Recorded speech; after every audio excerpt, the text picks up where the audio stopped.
Sounds good, Charlie. Why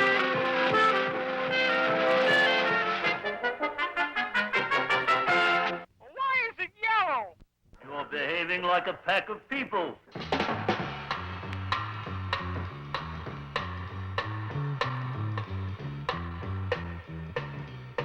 is the last straw.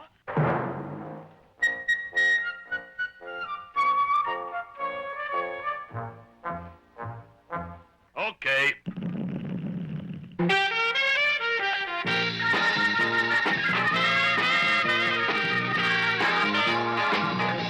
All right, fellas, hold it down.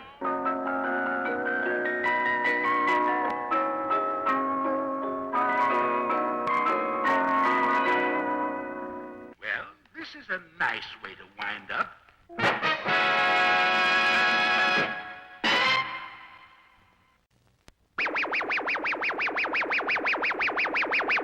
Well, we can't just drift here forever. Let's go, gang.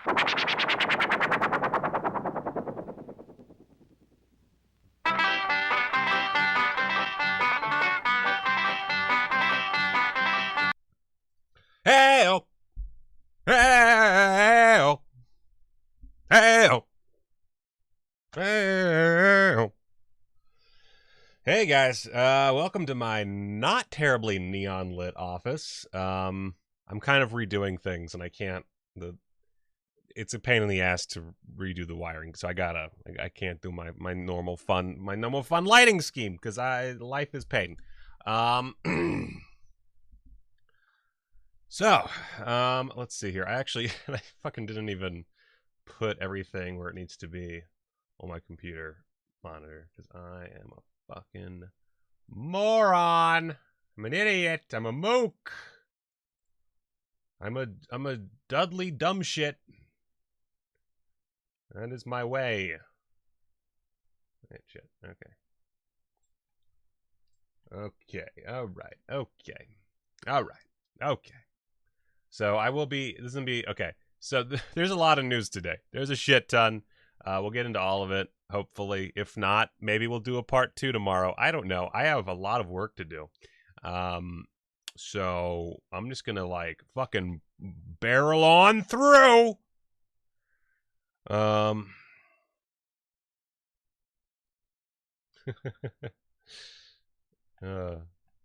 am a moron. I am drowning. All right, so let's see here. Yeah, Brian, you get back to fucking work.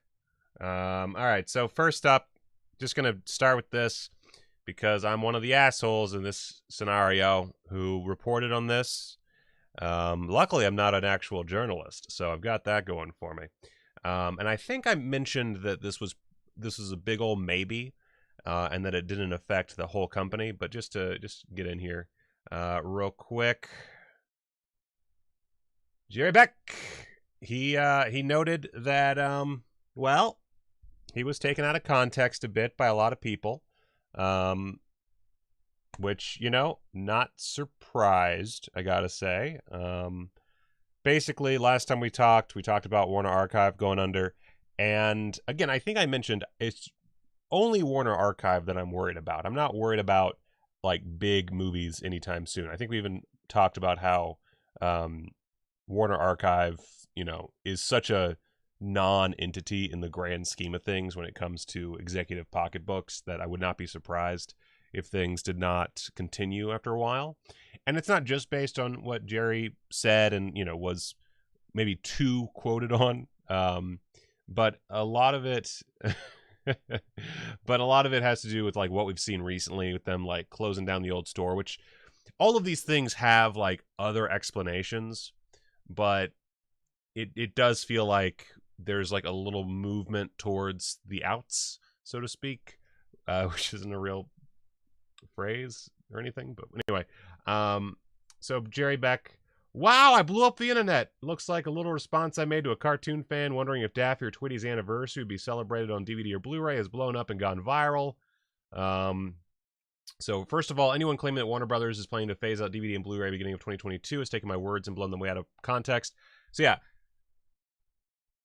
100% That's not happening. At least not, like, anytime soon. That is a given. The only thing I was worried about and continue to be worried about is Warner Archive.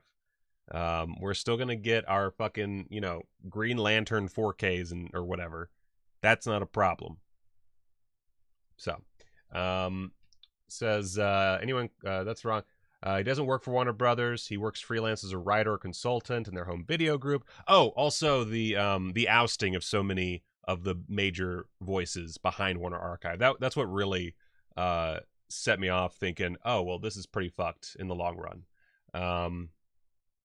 So, that plus just the lack of physical media in stores now. I think I tweeted out a picture of my local Best Buy where it was just like depressingly deserted. In the Blu-ray area, it was like one shelving unit. It was awful. And thank you, Ryan. So anyway, from my point of view, I didn't have anything new to report. Warner is restoring their classic cartoons for HBO Max and to air on MeTV, and it's obvious that the streaming service is where the Warner cartoon library will live on for the time being, but I repeat, I do not know anything about what's going on concerning their home video department. I do know that DVDs and Blu-rays will continue to be produced, and that department still exists. All we can do is hope that they will continue to release their cartoon shorts on physical media. That's all I know. That's all I can say about this matter. So it doesn't really say anything about the Warner Archive issue. He's really just talking about Warner Brothers, like the big boys. So I'm still of the opinion that Warner Archive is on its way out, just because it doesn't seem like the big boys really give a shit. And when that happens, things tend to die off. But again, we don't know. So just to stress that, we don't fucking know. I don't know. You don't know. He doesn't know. But it does feel to me, from the creators going away to or being taken out, bang, and the change in storefront, it just all feels very risky. I don't. Maybe it'll be fine. Maybe it'll all be, there'll be a triumphant, next few years for the Warner Archive line. I don't know. I'm just talking about stuff I see on the internets. So, let's see here. I am a little off. Let's see. Let's pop this over. Next up, some fun times. Warner Archive. Wow. I fucked that up. Arrow Video.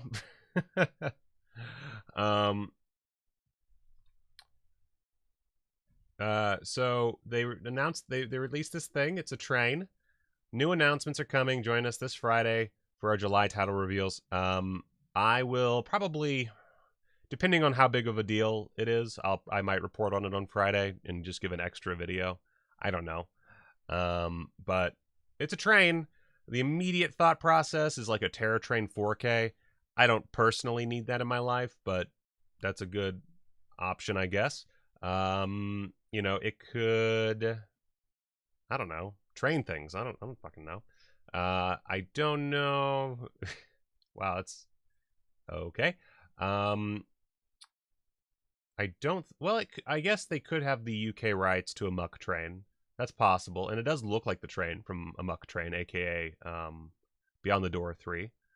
But I don't know. Yeah, it could be anything. Let's see what else we got. That would blow my fucking mind right there, but that's unlikely. Yeah, Night Train Murders was someone else's thought. It could be anything. We'll know on Friday. Who gives a shit? We'll know on Friday. And then I don't know if I have. Let me open this up. Wait a second. Oh, shit. Where'd I put that? Where'd I put that damn thing? Got all these things, all these little links and whatchamacallsums. Where is it? It's right.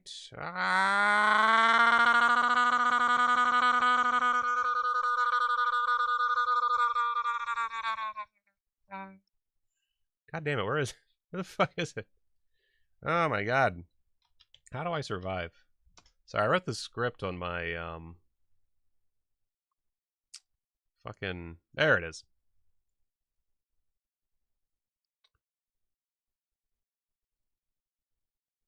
Okay, I don't know where I put it, but let's just go with this. This is fine.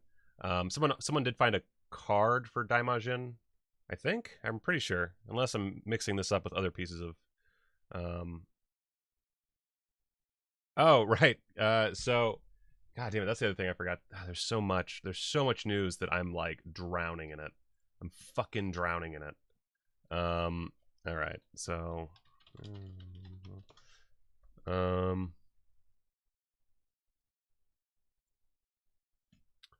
Let's see. So... Oh, God, I don't have this one either. Shit. I forgot to include a few things on my big list, because I'm a piece of dick shit. That's who I am. I'm a big old piece of dick shit, and I don't know where I put any of these images. Okay, the point is, so we've got two notable Cardima Bobs.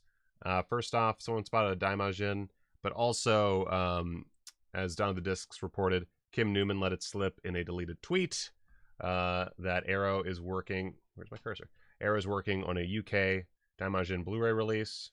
Right here, which could be just Kim Newman fucking up, but I don't know. He would know, since he's like on a lot of these discs. So it's entirely possible that is coming. And by entirely possible, I mean definitely happening. We're getting Daimajin, another kaiju release. A lot of us called this. Kevin specifically called Phantom of the Mall, so I know I'm bringing him up. Yeah. Daimajin. We all kind of figured it would be Daimajin on the big sheet, and it looks like it is. So, yeah, I don't have anything else to say there. It's just Daimajin. But also, as Kevin pointed out, someone got a Phantom of the Mall. Actually, I tweeted about this. What am I doing? I can just go to Twitter, go to my profile, go to media, because I retweeted it, so that does it, right? Posted a urinal. Okay, apparently I don't know how Twitter works. Everything's awful. Everything's awful. I'm so bad at everything. This is going to be a great live stream, guys. Anyway, so we got some more announcements coming. And Phantom of the Mall. Someone got a Phantom of the Mall card in their Arrow release of Switchblade Sisters. And so that also is confirmed. And Kevin did call it. Good job, Kevin. And I'm very proud of you. Very proud of my baby boys. So let's see. We got that. Let's see. Oh! Another thing I don't have up already. So Vinegar Syndrome put this up. And oh boy, 6 new partner label releases will be revealed and up for pre-order on May 1st. Holy butts! This is gonna be a big one. This is gonna be a wallet puncher. Just take your wallet's balls and just pop them into their belly. It's an old Southern expression. So yeah. One of those is Walking the Edge, is that right? Wait, there's actually... Oh, God. Come on. Why? Oh, they want me to... There was also... this kind of ties in... So let me just... Okay, all right, so Walking the Edge from Fun City is definitely one of them. I don't think we have any news on any of the other 5. So this could be anything. There could be new partners. They're constantly adding partners, it seems. So, who knows? But 6 new partner releases plus whatever the fuck else they announce. Oh my god. May's gonna be hard, y'all. May is gonna be hard. I mean, I'll be fine, because I'm a subscriber and I get half off, but, you know, for all you plebes in the audience.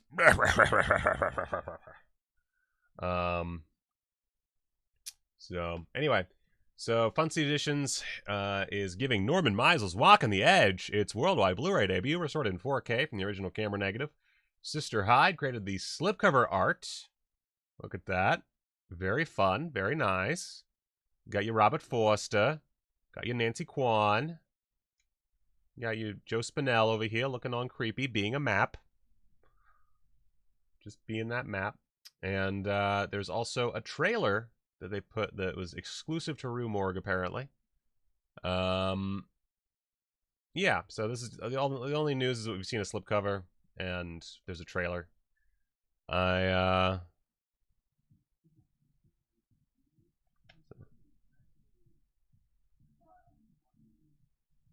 Looks fun. Got Joe Spinell being a murderous fuckhead, which I always appreciate. I feel like I might have actually, I don't know if I saw this or I saw parts of it, but this is all very familiar. But, you know, got some cleavage, got a knife, got whatever the fuck that was, got a taxi. Got Robert Forster, got tits. Oh my god, there's tits. I can't show tits. I can't show tits. Oh,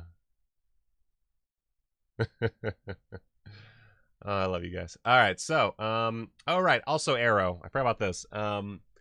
Donnie Darko. Apparently there was a frame rate issue on the 4K. I wouldn't know. Mine is not arriving until tomorrow, so I wanted to be able to check before the show, but I don't have the ability. But apparently, on the theatrical cut, aka the more beloved cut, it's not operating correctly on certain players. So it could be that you're fine, but your disc is still affected. Who knows? Welcome, Andrew. Welcome to both the channel and the stream. Yeah, theatrical cut's fucked up. There's some kind of frame rate issue. That's it. They're working on it. They're going to have some sort of, disc exchange, or, gonna be able to send you a disc or something. But don't worry. It's all right. Just watch your director's cut and chill out. It's not a big deal. Maybe. Who knows? Let's see. What's next on my list here? Oh, right. Is that? Yeah. So Grindhouse Video, not too happy with PayPal. Let's do a dramatic reading, shall we? Let's get this dramatic reading on. All right. Right, need water. Need water for a dramatic reading.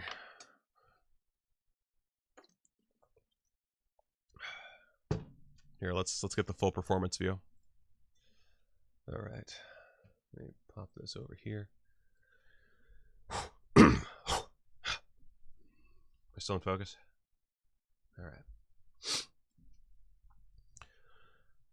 So here's what's going on at Grindhouse Video. Yesterday, PayPal froze our account. This meant we could not buy shipping labels. Almost nothing went out yesterday. Earlier today, I finally was able to get them to release the hold. We are shipping again, but the website will remain closed until I can find another payment processor. I refuse to give PayPal another dime. We will keep shipping Arrow orders out, and having the store closed will hopefully help us get a lot more orders shipped than normal. Please be patient with us as we try to get all the Easter Carnage sale orders out. We still have over 2,000 orders to ship, but we are able to get about 1,200 to 1,500 out each week. You can watch the live video on our YouTube channel for weekly updates on shipping. That has been a dramatic read, a Facebook post by Grindhouse Video. Thank you. Thank you. And don't forget to like the stream. Got a lot of haters out there now. Need you to like the stream. So yeah, that's yeah, they're very mad at PayPal. I wouldn't say that getting rid of PayPal is a good idea. I'm just going to throw it out there. As far as like business decisions go, getting rid of PayPal, not the best idea. but hopefully it works out. Yeah, I'm not going to engage in any drama beyond that. I know that some people have, like, there's been some Facebook threads I've read that have been disconcerting, but I'm not going to make judgments based on Facebook threads. I only do it based on posts by people who tangentially work for a company. Thank you very much. I might honestly, so here's the thing, guys. Tomorrow, my father-in-law is going in for surgery. And so I'm going to be busy all day. So I might do another live stream tomorrow night just to make up for a lack of videos. And we could do some arrow decoding. I have some ideas of things we could talk about. We will do some more decoding. Not this stream, because I have so much work to do. But we'll certainly do some more decoding. Certainly. So yeah, that's it for Grindhouse video. Moving on. So let's see. I got that. What else? New from Imprint. So this is one. I'm hoping Blu-ray.com has an article in this, because all I have is a screenshot, which I'm not terribly interested in using. So let me just Imprint. No, what? Nothing. Where's my imprint? Where's my imprint? Imprint. Imprint. Imprint. Imprint. Imprint. Imprint. Okay, apparently that's not going to happen. Oh, thank you, Jason. Also, if you want more dramatic reads, I guess I can certainly do that. I don't know that a lot of people... Do people want more dramatic reads? The Devils is going away on Shudder. Gosh darn it. Luckily, I have the DVD. Guys, if you haven't seen the Guys, if you haven't seen The Devils before, it's on Shudder. Make sure you watch it. It's going away on Friday. That's tomorrow. So after this stream, you go over there. God damn it. You go over there and you fucking watch The Devils. All right? It's one of the best goddamn movies in the world. I named my son after the lead actor. Do it. All right. Go watch it before it's gone, y'all. Watch it before it's gone. All right, so I'm just gonna have to open this up, open the screenshot that I did not save anywhere because I'm a dumb shitbag who's so tired. So tired. Where is it? Oh my god, I can't find it now. Jesus Christ, I'm such a fucking asshole. Such a fucking fuck. Michael, why do you curse so much? I don't know, because you're a fucking prick. How do I do this? How the fuck do I do this? How the fuck do I constantly lose these very easy to find things? Okay, whatever. I'm just gonna... So Imprint has some new titles out. I don't know where I put it, but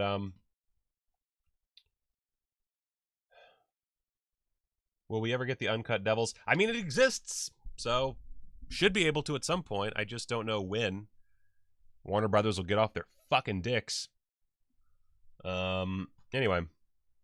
Tomorrow is Thursday. Tomorrow is Thursday. You were right. I don't know if I've said this before, but I am tired. I apologize. Still, go watch it tonight, just in case. Maybe your day will fill up. I don't know.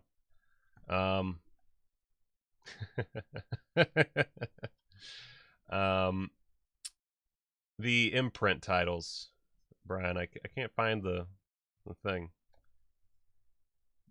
So anyway, while I'm looking for that,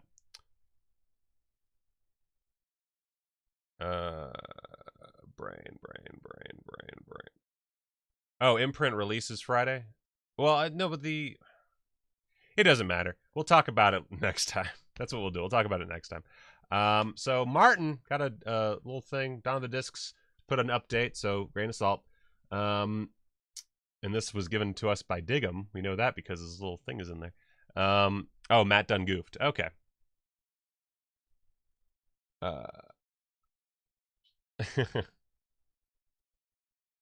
Warner's not done for, at least not yet. So Martin update. Following a lot of discussions and some logistical delays over the past year, we finally have some more news on Martin. Originally intended as a Blu-ray only release, we are now going ahead with a 4K UHD as well, which for some reason I thought there was already a 4K UHD plan, but I don't know. I'm so... this means going back to the original scan and a new restoration in 4K, which will take some time. We hope for a late summer release, and we'll keep you posted. Thanks, everyone, for your patience. So yeah, we're looking at, sure, potentially a late summer release. I'm not going to hold my breath, because I would die. That's a few months worth of holding my breath. How could I possibly survive? But I'm wondering if maybe this is partially to give them more time for it. That's complete just me making up shit. But I'm wondering. I mean, there's been a lot of delays. But I'm very happy that Martin is finally going to see some love. I've never seen a really solid transfer of that film, so that's sick. That's very sick. So I don't have anything else to say about it other than we're going to see Martin at some point, maybe. Okay, sorry, I've got like a whole list of things I'm trying to go through. This one I do have a graphic for. Actually, maybe I pop, there it is. All right, so who needs a graphic when you have a tweet? Yeah, I don't really. I should also mention I don't know that Martin needs a 4K UHD. I guess, you know, it's the colors will benefit, the sound will benefit. I don't know that the film stock itself will benefit that much. I feel like there's going to be a lot of people complaining about grain when that releases. But whatever, I'll take a 4K. Fuck it. Whatever. Who gives a shit? It'll look at least as good as a Blu-ray. And honestly, like even a Blu-ray, it's not going to look amazing because it's Martin. I don't know if you ever... Wait, do we have... you probably... For those in the audience that have not seen Martin... Shit. Nartub. Martin trailer, I guess? I don't know. Let's see what we got here. That'll work. So, and this is a shitty low-res trailer, but you can kind of see what we're looking at here as far as, like, it's a very kind of washed-out looking film. It's very grainy. It's not ever going to look amazing. It'll look better, but it's not ever going to look amazing. But the closest to perfect, like the closest to like what it would be straight out of the lab, cool. I'm into it. Oh yeah, and also non-region free people can buy it, so that's cool. Let's see. I think that Martin is 16, but let's double check that. Martin George A. Romero. Let's see. Actually, just go to IMDb. IMDb is not a perfect resource, but I'm pretty sure this will be accurate. Pretty sure it's 16. Yeah, Super 16 millimeter. So, oh, I learned on one of those cameras. Oh man, that's memories right there.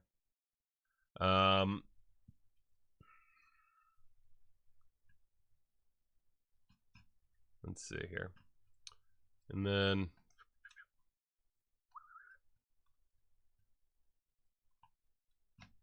let's see here. Boop doop doop. Okay. All right. So let's see here. Oh, right. More Jean-Claude Van Damme! Alright, so I've put like a fucking moratorium on buying any Jean-Claude Van Damme releases going forward, unless they're from 88 Films, because I'm pretty sure I'm going to get my entire Van Damme collection sooner rather than later if 88 Films keeps up what they're doing. I feel like an Ariflex is not that expensive. I'm pretty sure... Actually, wait, I'm going to go on another tangent. I shouldn't, because this is a long one, but I'm kind of curious. I'll just do 16. I don't know what kind of... Yeah, that's not bad. Oh, and that glass isn't bad either. Holy shit. This is actually... Ooh. That's not too shabby. Huh. God, I can't even imagine. That needs a battery pack. I don't even... That's the big problem, is like, where the fuck are the battery packs? I wonder if... Yeah, see, that's where they fucking get you. Right there. That shit. Although, I wonder... I've never tried any, I'm sure there has to be a different pack. I've never, like, used these with anything other than the old battery packs. I'm sure there has to be a way of using a modern battery pack of some kind to power it. It's not that much power. Yeah, I think that's doable. Like, you know. Now, this isn't. So this is the camera that we were talking about. This is a bit much. Although, I don't know. $303, 24 month PayPal credit. Just saying. Look at that beauty. Oh, my God. Oh, it gets me all hot and bothered. Not a big fan of this lighting, but I'll take it. Jesus Christ, man. I need to know this guy's address so I can rob him. This actually looks just like where I went to film school. Oddly enough. I mean, not 1-to-1. It's definitely not, but 16mm film is fucking expensive. I have not actually looked up. Let's see. I haven't looked this up since I was in college. 16mm film stock. Well, let's just see what comes up, I guess. So Kodak Vision 3, which is awesome. Let's see. Yep, that sounds about right. So wow, that's gone up over the years. Fuck, I can't even.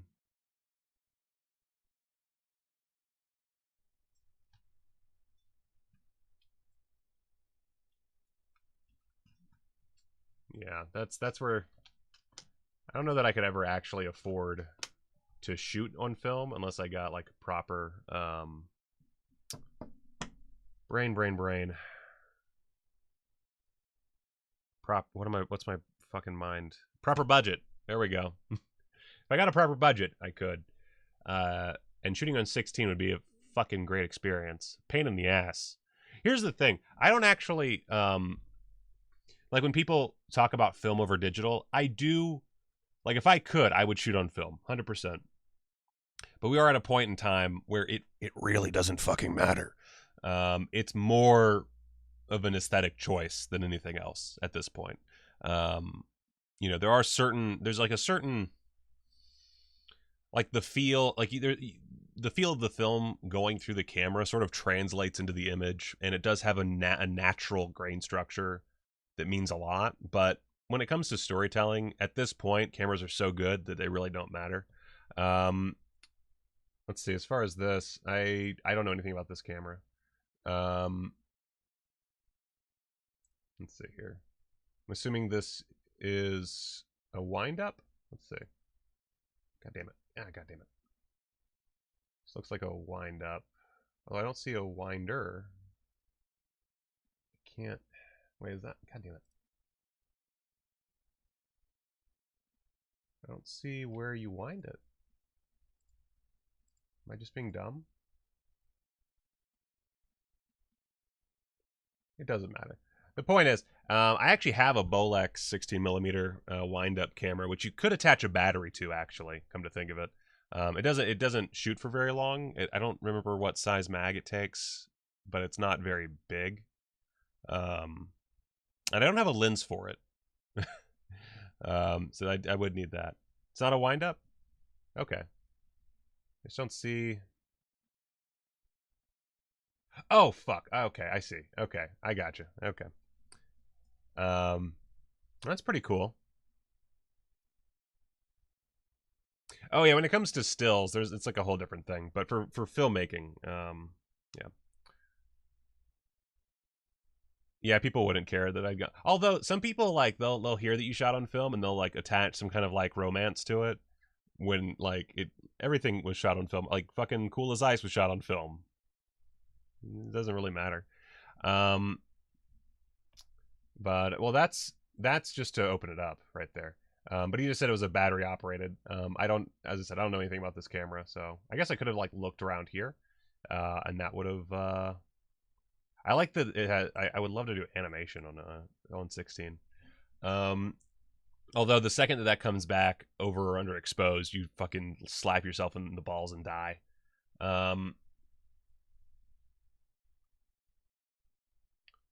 Let's see here. So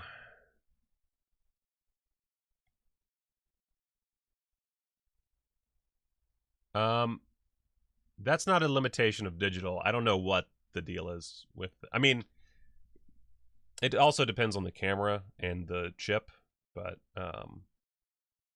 oh, that's true. Freddy Got Fingered was shot on film. It is superior. That's actually a good point. Yeah. Yeah. But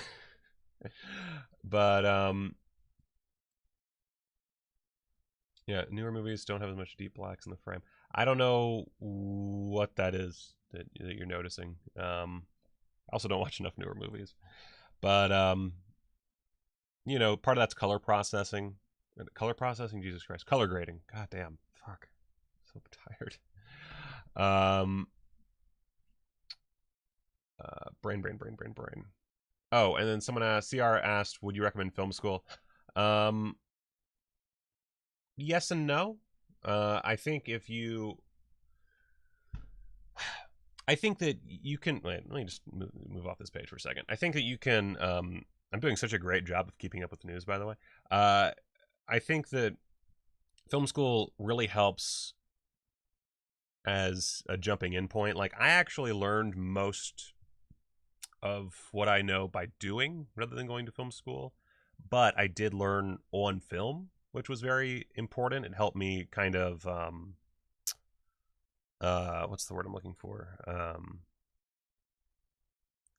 Kind of see things. I don't know. There's a word for this. I'm just like blanking because my brain is fucked up.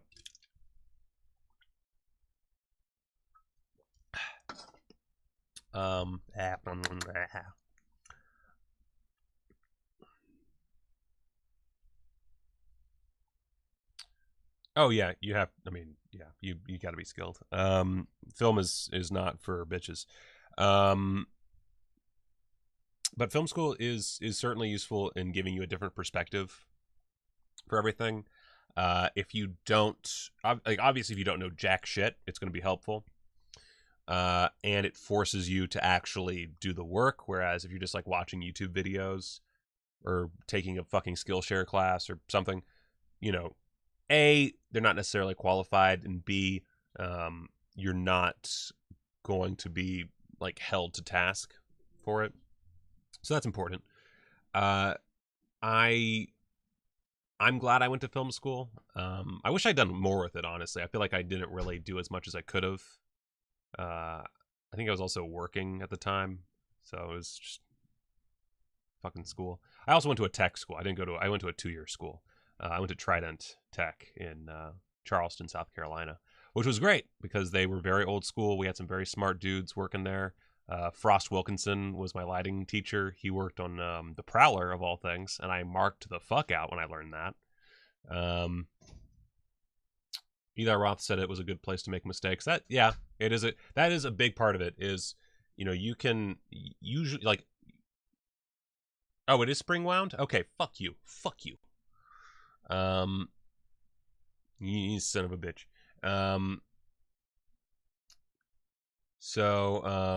It just shows you can make me believe anything. But yeah, you basically are given the equipment that would normally cost a shitload of money. In some cases, you're given film. I don't know that many schools do that anymore, but back in my day, we were given film. I think we actually had to buy our film, but I know that some like better, like bigger schools would give you film. We had a discount though, so there was that. And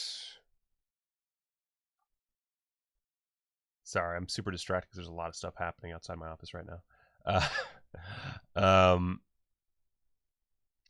Yeah, you get to make your, first movies, basically. You get a structure through which to make your first movies, and you're allowed to fuck up. And I did that. I made quite possibly the worst movie of all time before I made Fatal Future. Like, I've made some garbage back in film school and now, but also back in film school. Is it time? I thought I'd mix it up and give you Dirty Baby. Dirty Baby. Usually we get Clean Baby. This is Dirty Baby. Hello, Dirty Baby. Oh, you're so gross. Ah, baby time. Baby time. Baby time. Bo, bo, bo, it's baby time. Baby time. Baby time. Ba, ba, ba, ba, baby time. You smell like disgusting. You smell like disgusting.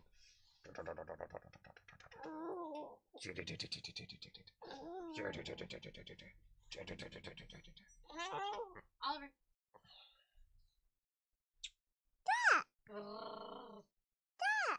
He wants your Monster He Energy wants a drink. Monster Energy drink. He does not need a Monster Energy drink. It's empty. I have the power. Oh my god. I'm not really sure what Ida was expected. I don't know. It wasn't entirely empty. My sustenance. Yay! Yay! Yeah, I think film school's great. I think you can learn everything that you need to without it. I don't think it is necessary. I think it's partly a matter of who you are and what your kind of process is for learning. And your budgetary constraints. Because also, okay. Oh, good job, buddy. Well, he couldn't leave.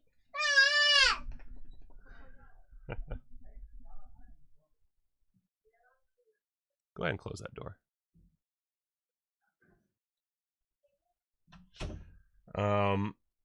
So short Ned Baby visit. But also, here's the thing. When I was in school, the best camera, digital camera that you could get for cheap was the Sony like HDR FX1, like around there. And there was like the digital cameras that the school used were, and I fucking forgot the name, the Canon X whatever, the one that was used for 28 Days Later. Now, like, I'm live streaming on a camera that kicks that camera's ass, and this thing is less expensive than that was to buy new. So, you know, you also have all the resources necessary at your grasp to do so much. Like, honestly, I'm kind of a piece of shit because I've now made 2 movies. I've spent 2 years of my life making movies that look like shit as a gag, and I have access to camera equipment and lighting equipment.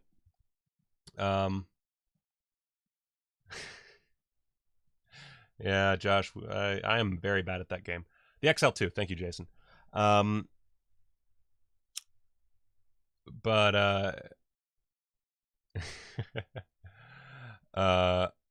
I was in school, I mean, we were all pretty excited to show and film. There's some people who didn't want to. I remember that. But, or the Jason, you need to stop giving me false facts, man. I don't have time to look this shit up. God damn.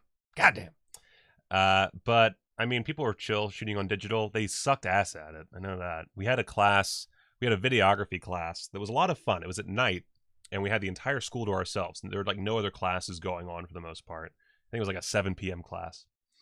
And we could just run around the entire campus and shoot wherever we wanted, basically.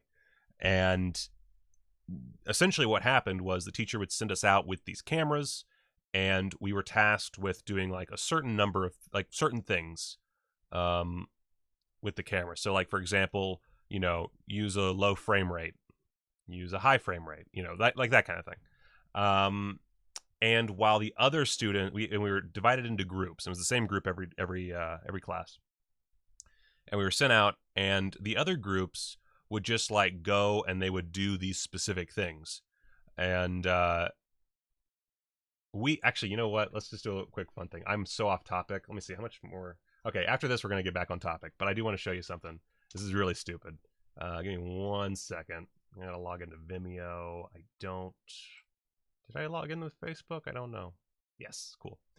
Let me go to my videos. I've had this account for a long time.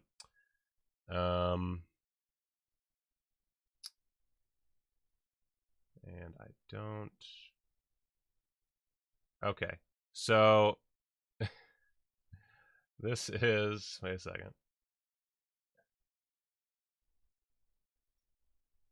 This is very stupid. I'm not going to show all of it. But let's... This is my team and I. With young me.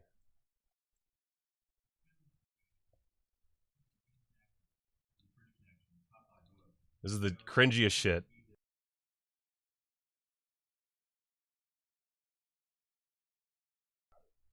It's not doing this audio. 1 second. Oh, I know why. Let's pop it into second gear, baby. Let's do. Audio output capture. God, I suck.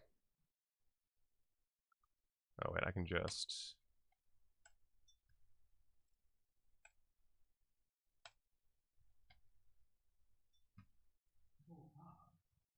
Nope. Come on. I just want to do a quick dumb thing. Oh, there we go. There it is.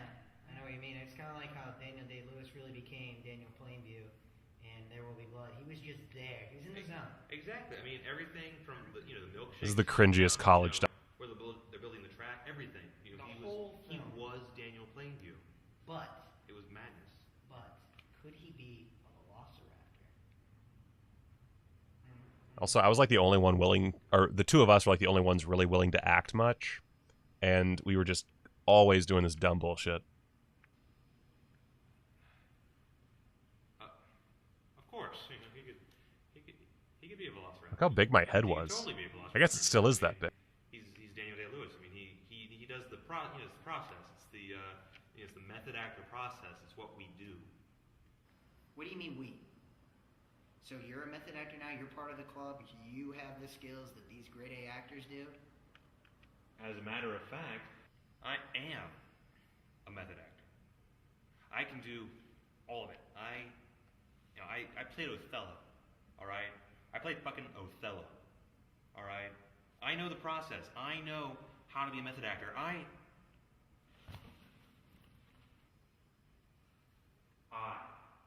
can be a velociraptor. You cannot be a By the way, this was... Can be a velociraptor. Okay. I can use I can show you the method process to being a velociraptor. All right. Well, now you're just. That's it.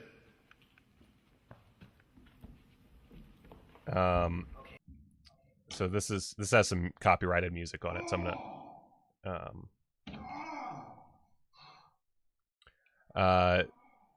this was shot on a Sony HDR FX1, which I owned. Everybody else used school cameras, but we used mine because I like to show off my equipment. That's why it looks so shitty, because it's like, I think this is uploaded in like 480 or something. And now I'm giving birth to a velociraptor.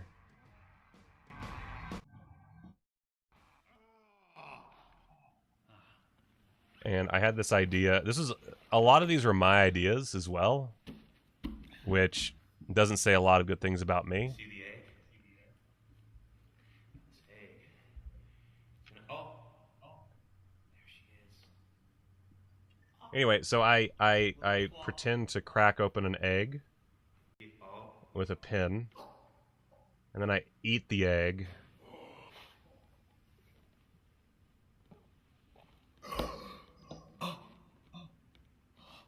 I don't even know what the task was for this. And then I got to just jump on furniture.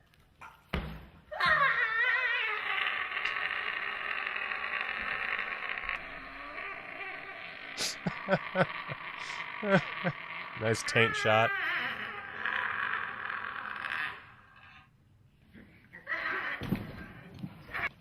Got some stunts.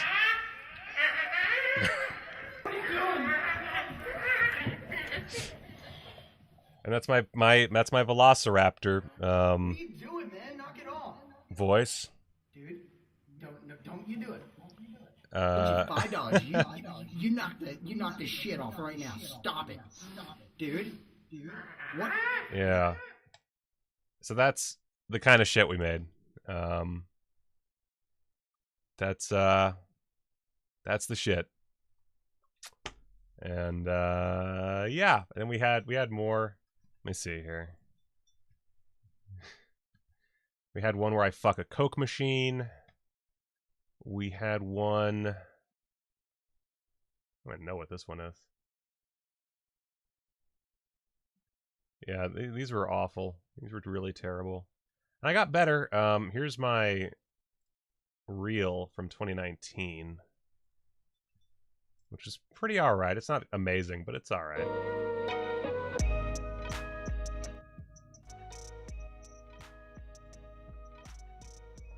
I don't know what the fuck ever happened to this pilot. But this was a really fun thing to do. I was just asked to go and do B-roll for this by my friend Derek. Back in the long, long ago when we could actually go out and do things. This is something I did for McDonald's thing here in Vegas. Did what I could with what I was given. God, this is so off topic. The Stan Lee tribute at Millennium Fandom Bar. This is where I work normally when we're not under a pandemic. Hopefully this opens up in May. This is for the escape room that I worked for. Which is a shitty video, but...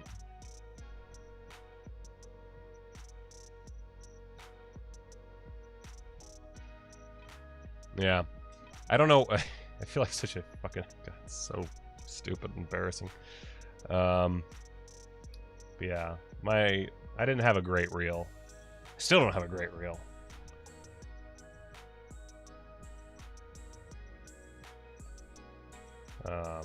This is more. This is in my garage. This is above my garage. We made it look like an attic. I say we made it look like an attic. We didn't make it look like jack shit. We just used it as an attic. This is for a short film for 48 Hour Film Festival that sucked, and it was my fault. I tried to go too big, and that was a big mistake.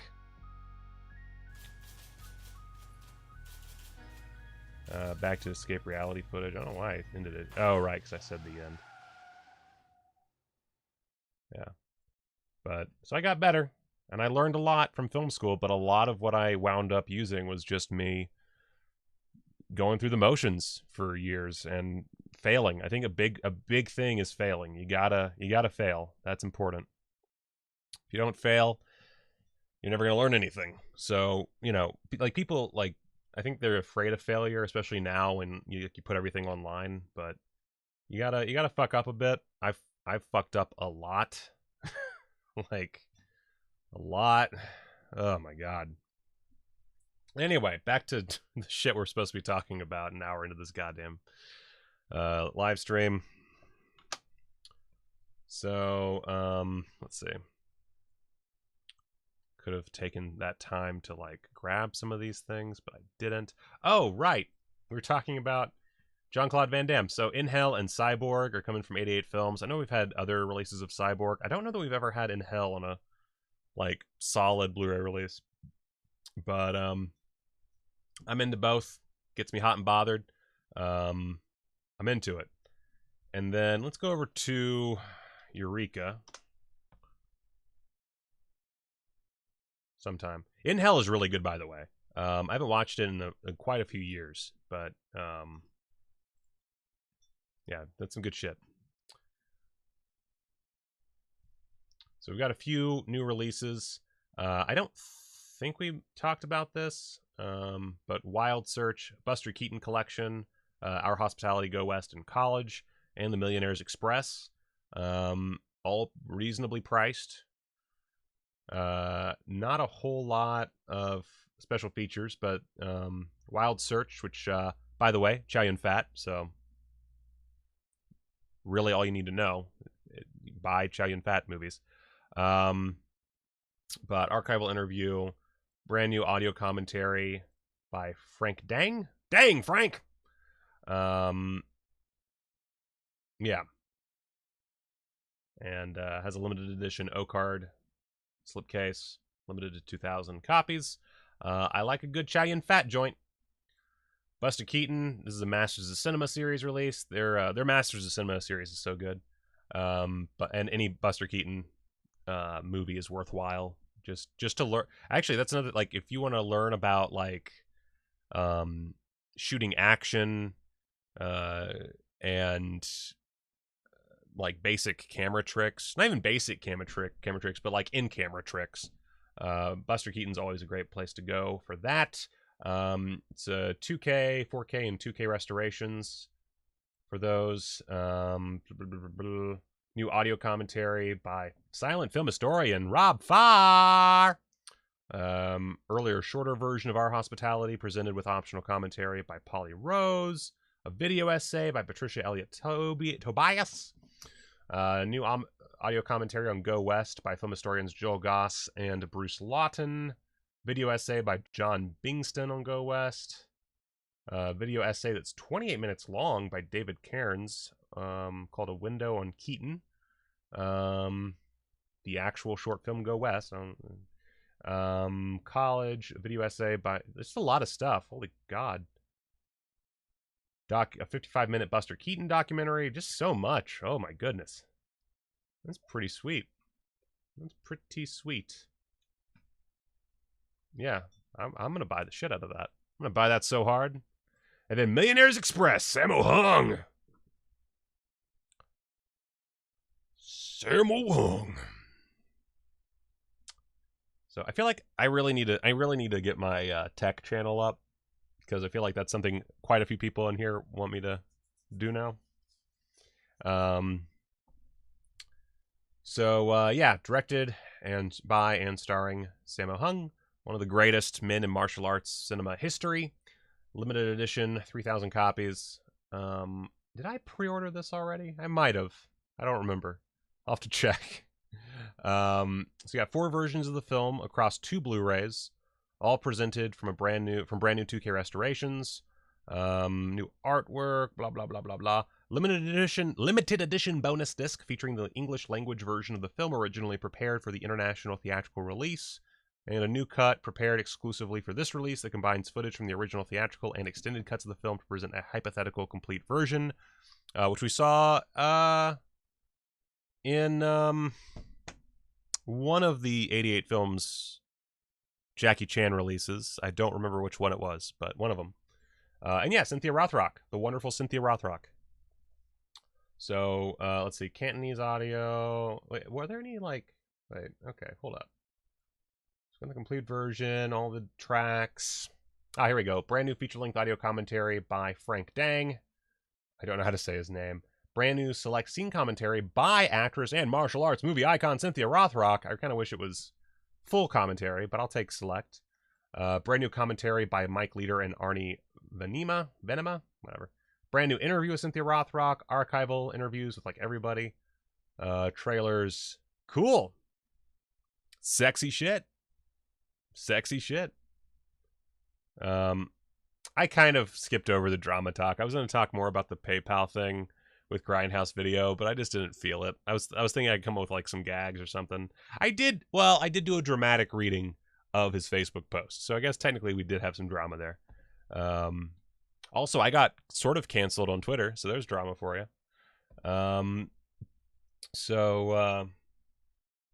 Yeah.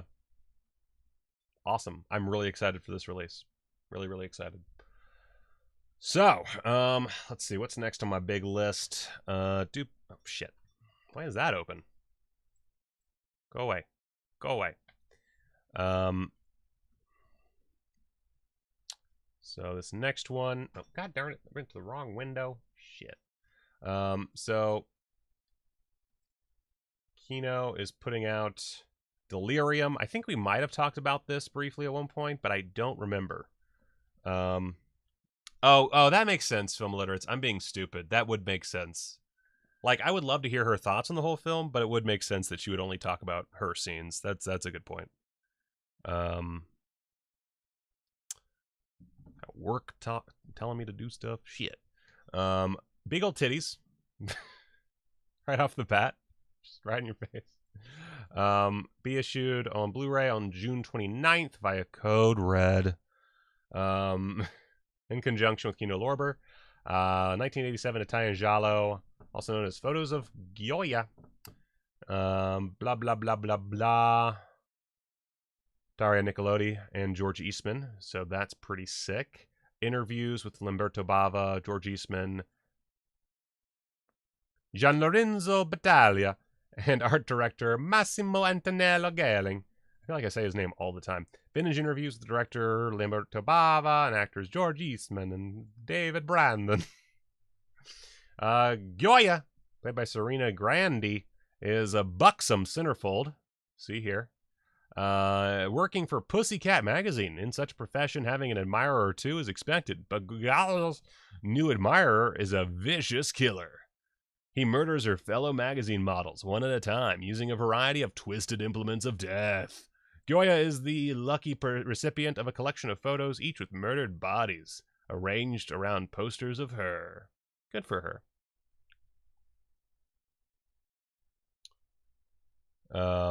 What? Me not liking Code Red? Come on. Come on. Oh, there's an 88 Films release. Okay. All right. Burp.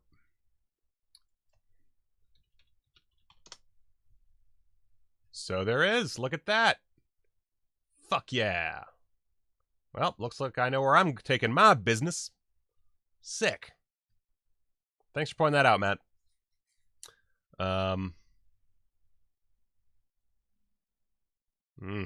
I like that lack of Banana Man. Cat, the drama is they got caught slacking and PayPal said nah. Yeah.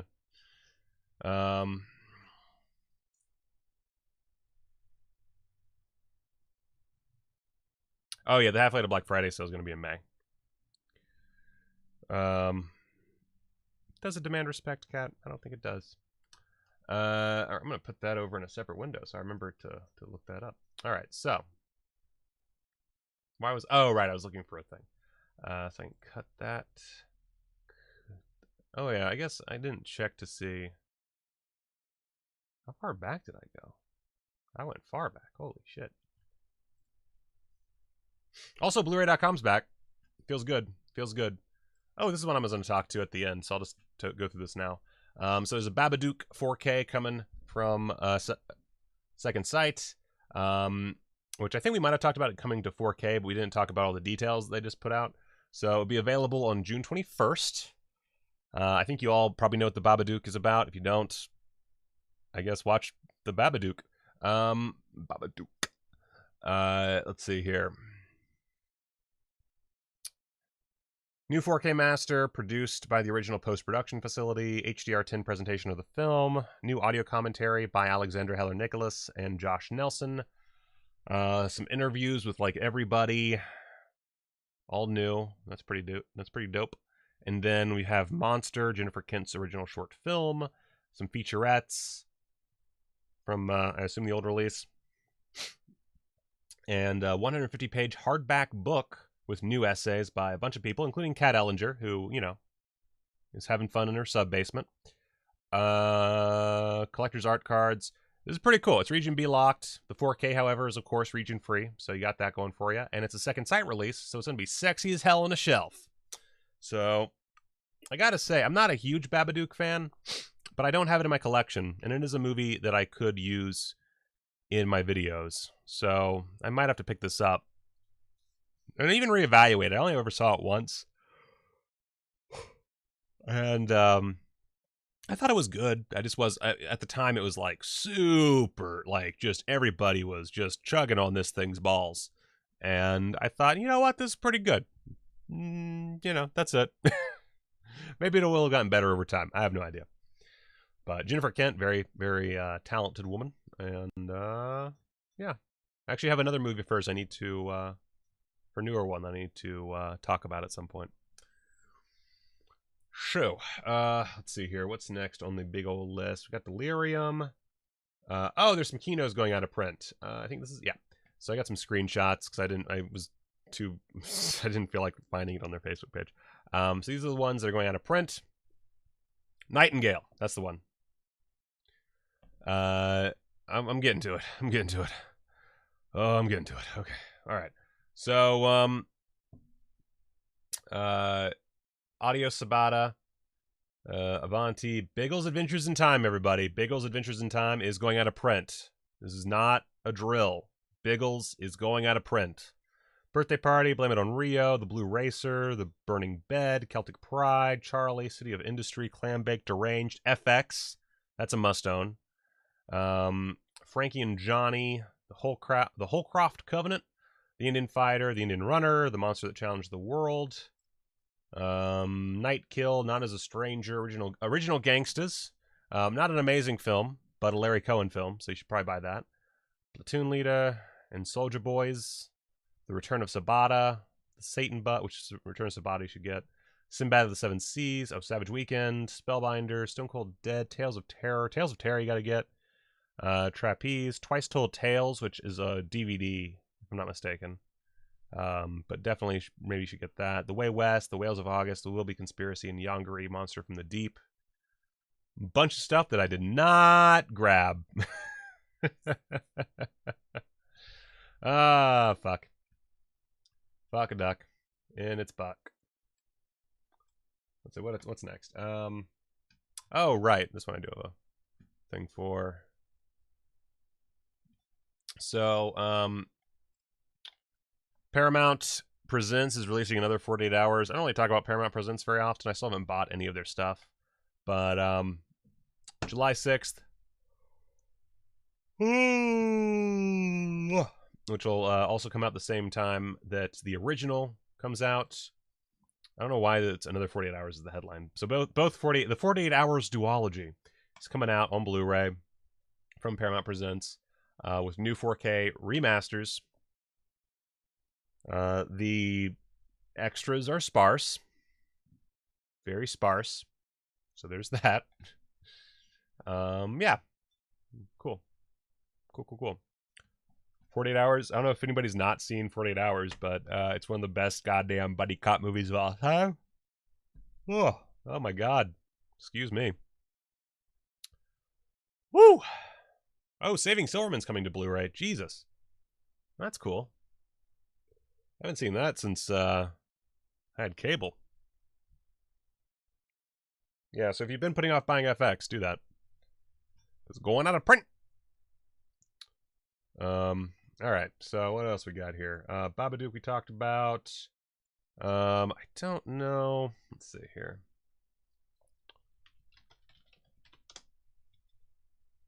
Let's see. I'll just... Oh, goddamn, it keeps going to this goddamn other window. So coming soon on Flickr Alley, Blu-ray, MOD. So, you know, if you don't want MODs, ignore this. Children of Divorce from 1927, featuring Gary Cooper, Esther Ralston, and Hollywood it girl Clara Bow. Clara Bow. Fuck, I can't remember which one it is. God, why am I so bad at this? Available for pre-order May 4th. Which is sick. Super sick. I haven't, you haven't seen 48 Hours? Holy shit. Yeah, you gotta get on that. I love that movie. It's so good. I haven't, gotten Spaceballs yet. I need to. So I don't know.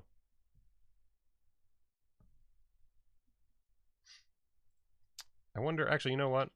It did feel like they played that fucking 24 hours a day. Let's see what, oh, this looks good. This looks good. Oh, shit.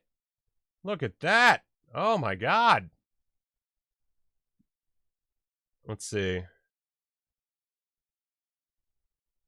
Wow. They sucking this thing's dick. It's great.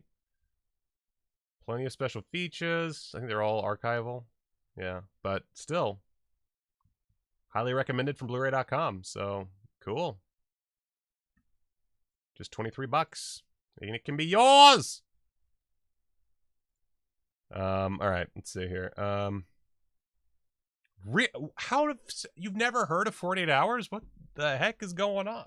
This is a problem I have, is I assume that everybody has seen, like, a certain number of movies, And A, that's unfair of me. I shouldn't do that. But B, it makes me realize, like, I could be getting so much more out of my channel because I feel like there's a lot of stuff that I could actually introduce people to that I thought was just, like, stuff everybody had seen. And there's no point in talking about it. Jesus. No judgment, by the way. If you haven't seen a movie, that's fine. No one gives a fuck if you haven't seen it. If someone does care about you not seeing a movie, they should fucking go do stuff to themselves that's bad. Let's see what else we got here. Millionaires Express we talked about. I'm gonna save that one for the end. Are we at the end? No. Oh, also Eureka. I forgot to mention this. Eureka is also putting out a new release of Vi. Or V, or is it whatever? V, whatever. The Russian film for standard edition, part of their Masters of Cinema series. So you also have that coming at you. I wonder, actually, is that showing up anywhere? Yes, we might have talked about this. I think we might have talked about this. But yeah, standard edition, if you missed out on limited, and that is available. Dig 'em. Dig 'em. What?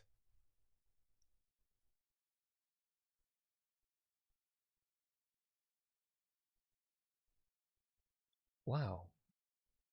Just wow. Oh, yeah. And of course, Paddington 2. This has nothing to do with Blu-rays. We've talked about plenty that doesn't have anything to do with Blu-rays. Paddington 2 dethroned Citizen Kane on Rotten Tomatoes. And you know what?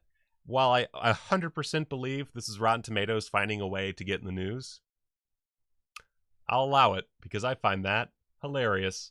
And also, Paddington 2 made me cry like a baby. Love that movie. It deserves its spot. Anyway. I just farted. Anyway, I think we're at the end. Which means we have one more thing to talk about. Yeah, I think that's everything. Kino, going out of print. Flickr Alley, Wild Search, blah, blah, blah, blah, blah, blah. Okay, so I need to pop this up because I don't have it available off the bat. Right. Cool, here it is. Oh, Twitter. Okay, so this is the last thing we're going to talk about.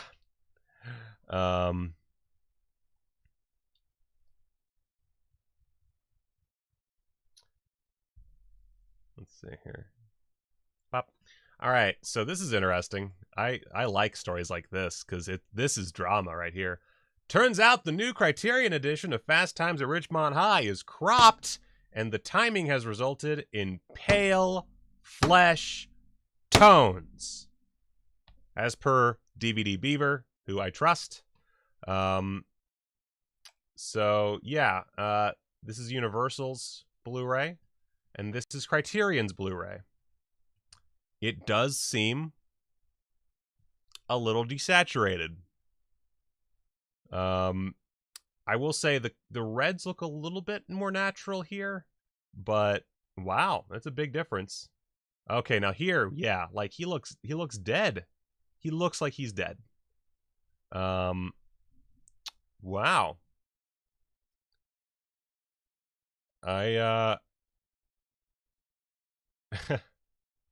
That's crazy. And yeah, more importantly, like, look at this crop. Like, look at this little fucker back here. Look how small this wall is. That is one hell of a crop. You can see, like, a little bit more of the writing right there. A little bit more boxes right there. She has a bit more chest showing. Man. That really is unfortunate. What's my favorite decade for movies? Oh, God. The director's vision was to make him look dead. Probably my favorite... Oof, that's tough. I think, honestly, I'm going to be straight up with you, and there's some people who will disagree with me, who watched TCM too much growing up. I think the 60s, 70s, 80s, and 90s is like 40 perfect perfect decades, Jesus. 44 perfect decades. I think that there's like amazing just wealth of material there. Narrowing it down, I feel like probably the 70s. I know that's a stock answer, but probably the 70s. I think the 60s was maybe a little bit more interesting. But fuck, the 90s did give us a lot of great shit. I don't know. I think the only... I don't know.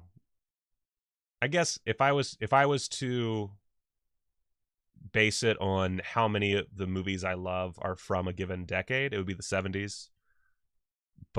And I think that that's a very big moment in film. You know, basically the late 60s, Hollywood changed completely. And that resulted in a lot of really interesting stuff in the 70s.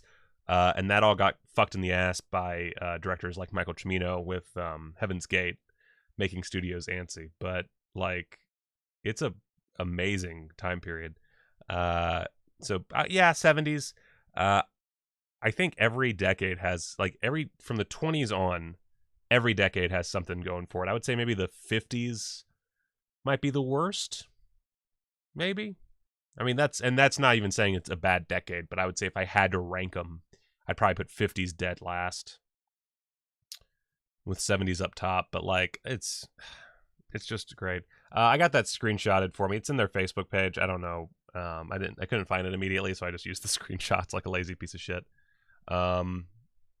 Yeah, I feel like just the 70s, like, the quality of films really pumps it up, because, like, the 80s was probably the most fun.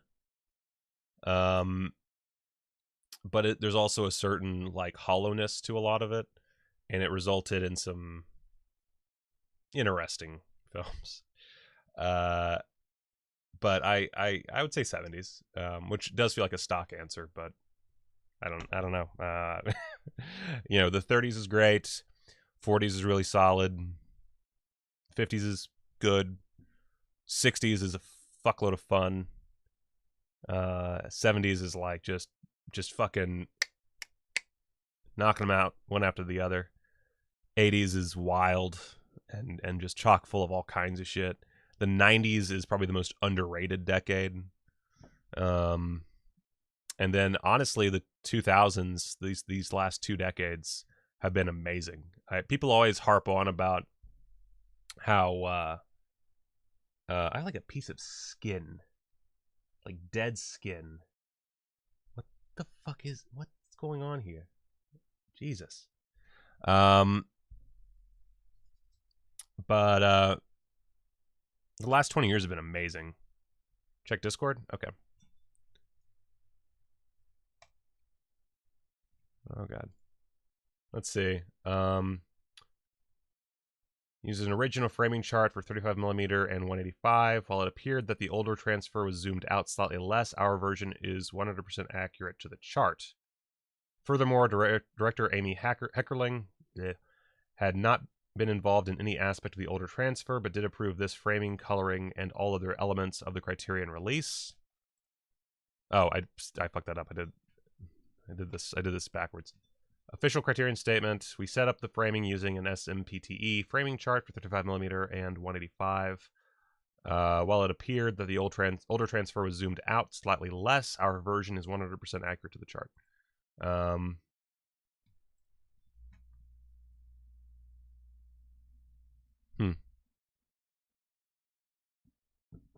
I wonder. This isn't, like, really gonna mean anything, but I'm gonna go into Blu-ray.com real quick and just see what they say. So I'm very curious. Why is my brain not working? Fast times. So if we go to Criterion, yeah, they give it a pretty solid review.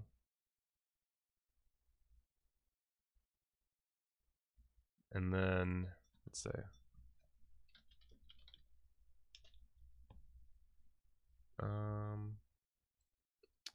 And then for the Universal one, here, let's show this to you.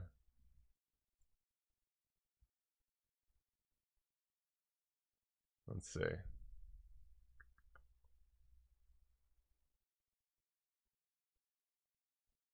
Oh, there's a lot of digital noise.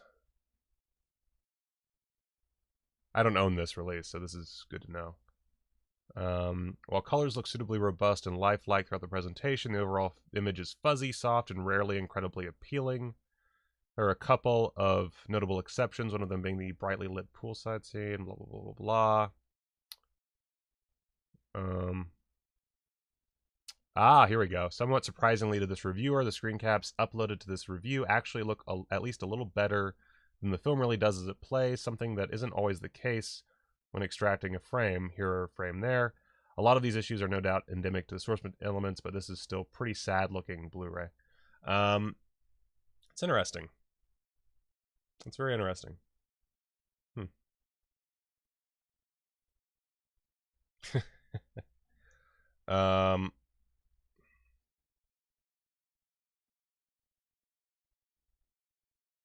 Oh yeah, I disagree. I think the last 20 years have been great for film. I think, in my opinion, every oh wait, is there a new Wrecking Fountain shirt? God damn it, you motherfucker.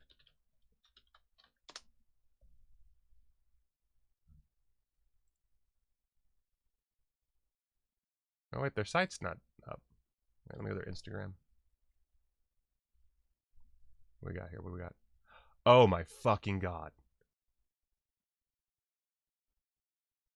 Oh my fucking god. Oh my god. Oh, I need it. I need it so hard. Oh my god. Oh, fuck.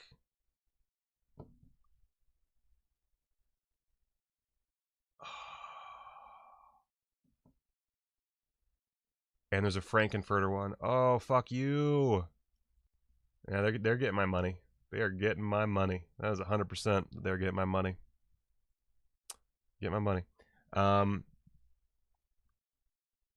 Yeah, so here's the thing about any film decade. I think people look back and they remember all the good stuff, but they kind of like forget all the bad. And every decade has awful movies. Every decade has absolute dreck. Every decade has unoriginal bullshit. Every decade has this stuff. The 60s and 70s have it. The 90s had it. The 30s had it. Every decade has it. But if you look through and you like, let me just to make my point. If I pull up, I'm gonna pull up my letterbox real quick.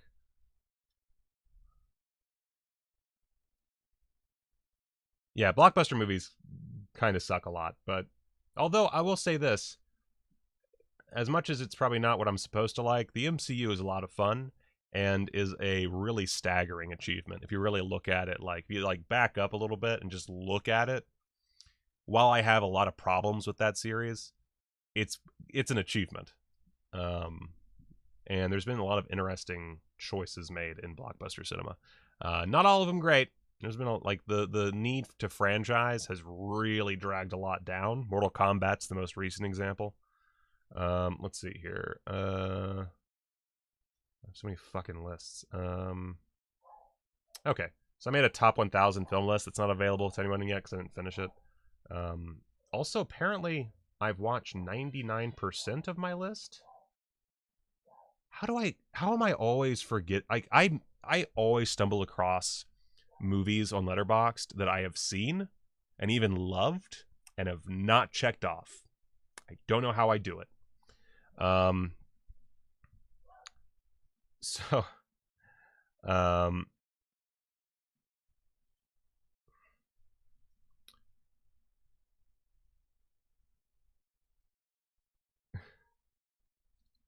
Let's see here. So, like, I have a lot of, like, 80s, like, RoboCop's my favorite movie of all time, obviously. A lot of, I got Persona, I got Sorcerer, all that jazz. But, like, Mission Impossible Fallout, easily one of the best action movies ever made. Mad Max Fury Road, same. Paddington 2, literally the best movie ever, according to Rotten Tomatoes. Let's see here. Assassination of Jesse James by the coward Robert Ford. There Will Be Blood. I'm gonna skip through. I Saw the Devil. What is that? Oh, it's not loading. What the shit? Goddamn. Kill Bill. Basically, well, any Tarantino movie is really great. Baby Driver. Let's see here. Like, let's see. The Box Trolls is fucking perfect. I'll fight anyone who says otherwise. The original Paddington. I'm pretty sure Incendies was in the early 2000s, right? Incendies is perfect. Was Moulin Rouge 2000 something? 2002 or something? Yeah, like I could go on and on. I mean, we've gotten a lot of great stuff. Casino Royale, The Skin I Live In. Oh my god, now I just want to go back and watch all these fucking movies. The new Suspiria is fucking great. Speed Racer, one of the greatest films of all time. Parasite. Like, it's the Gone Girl. Anything that David Fincher's been putting out in the last 20 years. I mean, like, hell, there's just so much. I think Josie and the Pussycats is like 2001, yeah.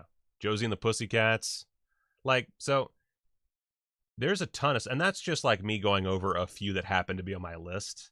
There is so much in the last 20 years that's been put out that is just like god tier cinema that beats out, frankly, most of the stuff that came before it.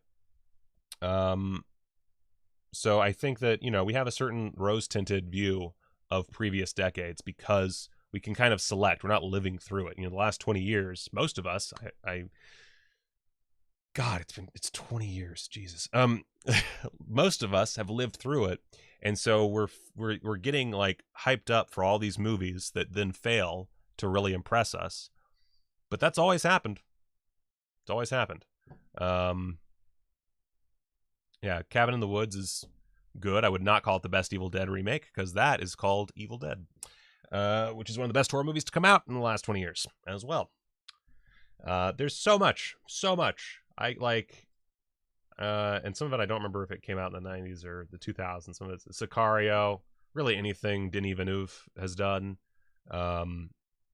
Like, just masterpieces going out there. Like, and there's, you know, The Hunt, and there's other, before that, plenty of other masterpieces. But like, there's so much. Observe and Report, a movie that was very underviewed, that was fucking amazing, so good, and no one fucking talked about it. I think people talk about it now, but like, The Social Network, yeah, exactly.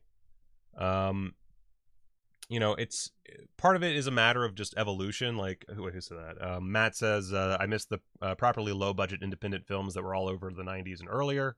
And yeah, I do too. But, and I don't think, I'm not saying you're like, obviously you're not disagreeing with me. You're just saying what you miss. But that ties in perfectly because that's okay, Kat. You can like and dislike whatever you want. But every decade, and really every like batch of years, it's not really limited to decades, but you have certain sort of cultural touchstones when it comes to how independent movies are made, how blockbusters are made, how whatever's made.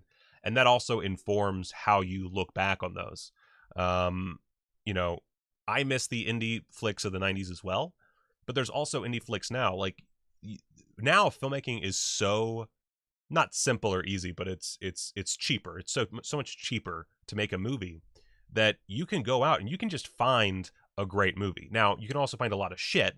That's how it works, is the more movies you can make, the more shit is going to be made. But also the more people who are legitimately talented can afford to get their vision out there. Yeah, documentaries have exploded. Like, you can see there's so many great documentaries. Like, there's better horror remake of the last 20 years, Evil Dead or The Hills Have Eyes. Dawn of the Dead for a third option. I would, those are all really good. I think I prefer Evil Dead, but those are all really good contenders. I'd probably put Dawn of the Dead at the bottom of the list. I really like Dawn of the Dead, but I would put that at the bottom of those three, and then the other two I'd have to rewatch to really say. And it is a hard time for the movies to get noticed. Like, that is accurate. But when it comes to just sheer like the number of quality films out there, there's a ton. They exist and they go by really fast. But if you stop and you watch them, there's a shitload. It's fucking insane. So I love the last 20 years. I love, from a filmmaking point of view, and not like the distribution side of things. I think that's a fucking dumpster fire. right now. But for the actual filmmaking side of things, we are in a fucking golden age. Because anybody can make it. Or make a movie. Not anybody can make it. It's still a pain in the ass to actually make money. But anybody can make a movie. And that's amazing. I mean, like, Tangerine is a good example. Not perfect. It kind of bugs me when people are like, well, they just went out and shot with their iPhone. It's a little bit more complicated than that, buckaroo. But still, they did shoot it with an iPhone. And that's pretty gnarly. Especially if you've seen the film. It looks great. And no matter what they used, you know, despite having an anamorphic adapter, despite having great sound, despite, you know, all these little things they had, they still shot a movie on a cellular device, which is insane. And the Maniac remake, yeah, we could go on and on. The Head, one of the greatest films of all time, The Head. Like, you could go fucking forever. It's insane. So I love just the sheer wealth of movies that we have out there that are just amazing. Yep, Unsane was shot on the iPhone, and it looks fine. Looks perfectly good. Just there's so much.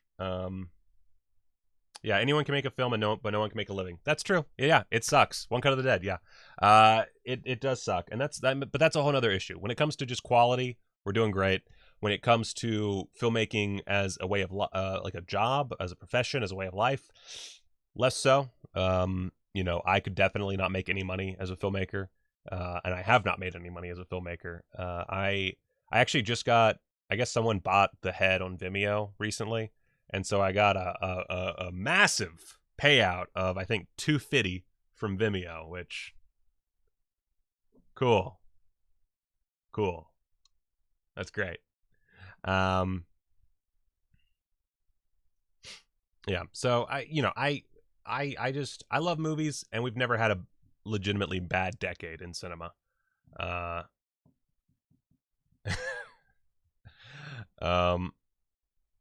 We talked about drama, kind of. Look, I can clickbait all I want. I'm a YouTuber. It's what we do. It's part of the art form. Trying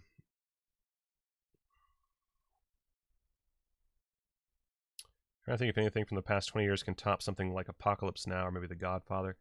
I mean, another thing that's tough, this is my last thing about this because I do need to stop and get to work, but like if I'm just looking at my list, oddly enough, neither of those is in my top 10, right? Yeah. Which actually, if I'm still working on this list, I'd probably put Apocalypse Now up there. But like my top 10 on this list, which it's definitely not how it's going to be in the final product, but I've got RoboCop, Once Upon a Time in the West, Dead Ringers, Persona, Sorcerer, all that jazz, Mission Impossible, Fallout. Yeah, for real. I fucking love that movie. Mad Max Fury Road. Yeah, I know. I'm a statistic. Fright Night and Paddington 2 are my top 10 on this list. Yeah, I guess you might be right. There is no room for standard fare. That's a good way of putting it, a video store. Midsummer's great. Hereditary is great. Like, just so much. Oh, Jason, you're killing me. You guys like sending me links and talking to me about these like printed things that cost money. Oh God, killing me. Anyway, so like, you know, and just to give me a little bit more cred, the next 5 are Assassination of Jesse James, etc., etc. There Will Be Blood, Grand Illusion, Rocky, and the Rocky Horror Picture Show. Again, probably not this order when I finish the list, but I'm kind of just like, I was kind of winging it. I got Phantom of the Paradise, Network, I Saw the Devil, Jurassic Park, something that's not showing up for some reason, The Best Years of Our Lives, Friday the 13th, The Final Chapter, Jason Lives, yeah, fuck you, To Live and Die in L.A., Kill Bill Volume 1 and Volume 2, Die Hard, Baby Driver, yeah, I loved it that much, probably going to go a little bit lower, though. Adventures of Buckaroo Banzai, Paths of Glory, 2001: A Space Odyssey, Mulholland, I could keep going, but anyway, I just love movies, man. American History X fucks. American History X is tough because I have to go back and rewatch it at some point. I'm pretty sure I've seen that movie twice because I watched it once and then I watched the commentary, and I think that was like the DVD that I might have gotten like Blockbuster or something. It's been a long time. There was a Blockbuster. Lost Highway's so good. Yeah, so I just love movies, and there's so many good ones from so many different decades. It's ridiculous. It's utterly ridiculous.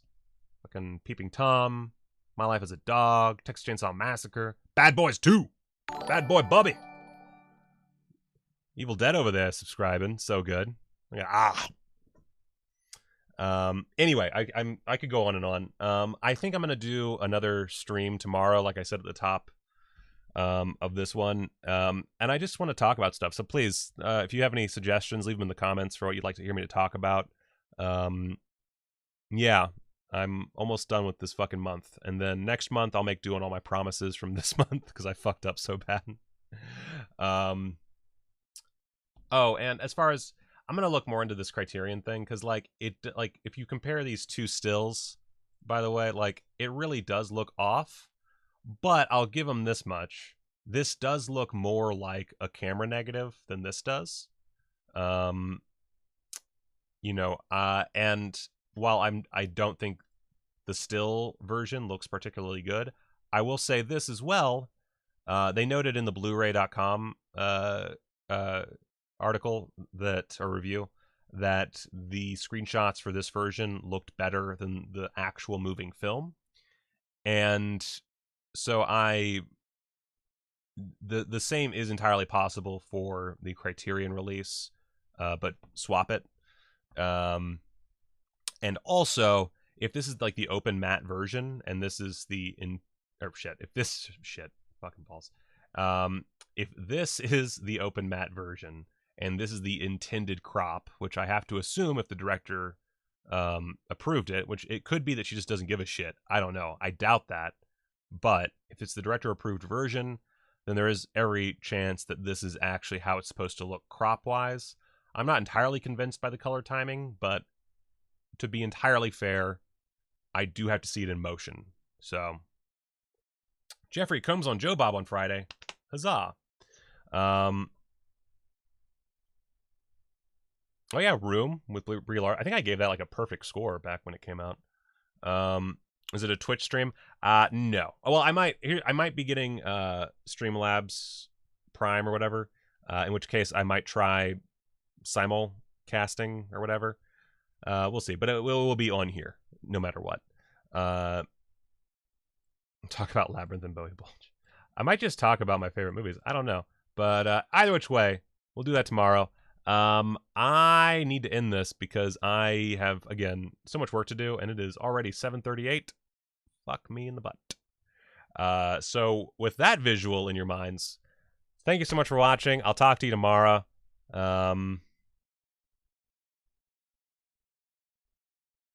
Actually, I'm gonna just end with this. Kat saying, director approved in 2021 when you haven't watched or worked on it in years. Peter Jackson approved the new Lord of the Rings, and that is completely different. That's a good point. That transfer sucks ass. That's a good point. Again, I have to look more closely at this because I am not seeing it in motion, and I don't have a way of seeing it in motion currently. There might be some clips somewhere I can look at that, I think I can tell even through compression if it looks good. Either which way, I'll talk about that another time, maybe even tomorrow. Who fucking knows? Go watch a movie, mother...